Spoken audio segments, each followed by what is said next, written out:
here's something a little bit different from what I normally do. I've been asked to review a game that's available as an app on Android and iOS. Maybe not what you're thinking. This is not a sponsored video for one of those games you might have seen pushed elsewhere on YouTube. This is a game that can supposedly have a positive impact on your mental health.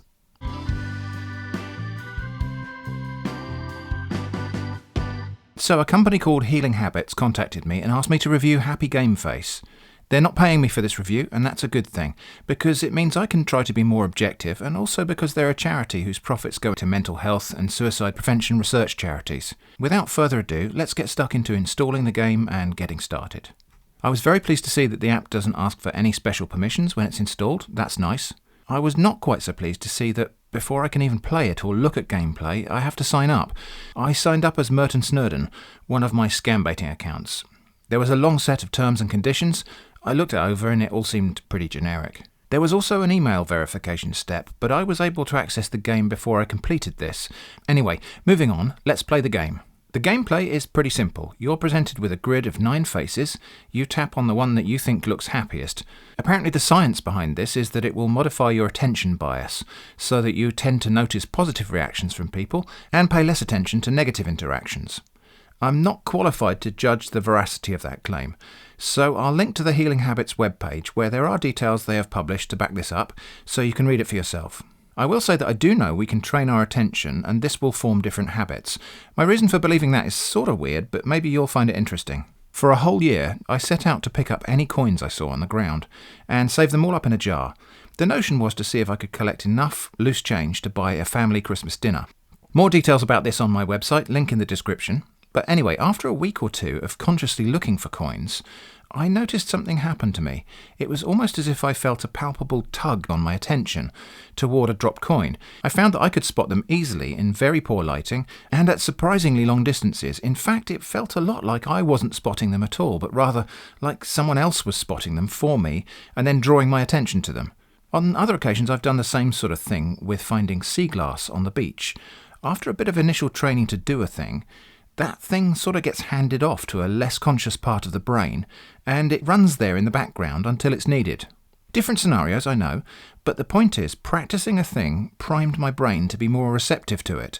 That is over and above other things. So whilst, as I say, I'm not qualified to judge the veracity of the scientific research supposedly backing up this game, I do find it believable that it could work for some people. Maybe not everyone, but I think I might be one of those people. If you tap on any face that isn't the one the game considers to be happiest, you just hear a buzz and you get to try again. No penalty as such, just wasted time. The game is played against a timer, and the number of happy faces you identified is your score.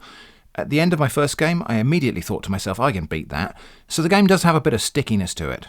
As far as gameplay is concerned, on the easy level I did notice that the way the game has defined happy faces is perhaps a little bit too simplistic.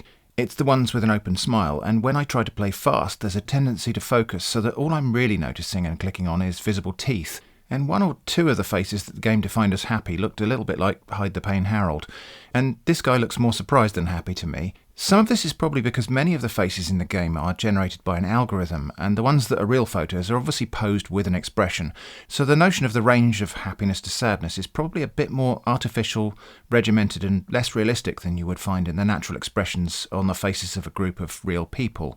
However, I can't think of a way they could overcome that, and that's just the easy level. On the medium and hard levels, things do change up a gear.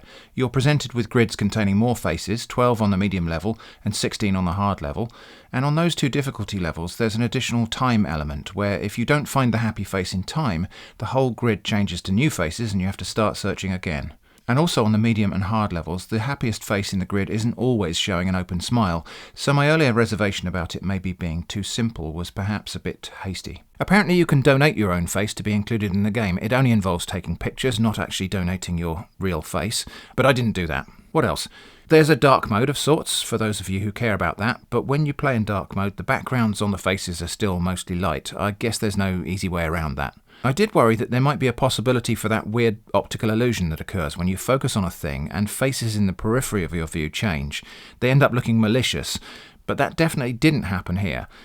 Probably because the randomization of the playing grid means you're scanning all of the faces, not just fixating on a point. Now, I did consider playing this game for a month and then reporting on my findings, but for one thing, I think that would just be hard to measure, and also really subjective and specific to me. So I think this is just going to be a review of what the thing is, what it claims to be, where to find it, and my first impressions of playing it. So to sum up the positives, the app's very easy to install, it's not intrusive on permissions, it's harmlessly fun to play, and the game scoring makes it sort of moreish. It might actually do what it claims to do to some degree, and the people behind it do appear to have good motives. There's really not much of a reason not to try this if there's a chance it might help you. The not so positives, absence of a trial mode before sign up just seems like a silly oversight. Especially as this is a game for improving mental health, I feel like people who suffer from anxiety might be put off by the sign up.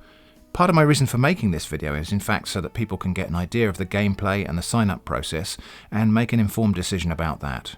The faces are a bit artificially happy, and happiness is defined as showing teeth. I feel like this could dilute the effectiveness of the process, even in cases where it does work. And the scoring seems a little bit binary. If you pick the second most happy face, you get nothing. It might be better to have graded scoring that takes into account all of the faces that are happier than neutral. I will of course be feeding these points back to the contact who asked me to review it. In fact, at the time of making the video, I've already told them I think the absence of a trial mode is a mistake they should probably correct. So, what is this game good for? Well, as mentioned earlier, what it's supposed to do is to encourage you to focus more on happy interactions with people and be better prepared to brush off or ignore less happy interactions with people. And I think that's got a chance of working. I expect it probably works better for some than others, and I expect it might be better at sorting wheat from chaff in real-world face-to-face interactions, rather than interactions in any medium in general. I'm not sure how well the training of looking at smiling faces would map to the process of, say, dealing with positive versus toxic comments on social media, for example. I'm going to play this for the recommended 5 minutes a day, every day for a few weeks, and if anything really remarkable happens to me, I will post a follow-up video about it. But for now, I think my closing thoughts are, why not give it a try for yourself? If you do try it, let me know in the comments what you think. So thanks for watching, and I hope to see you again soon.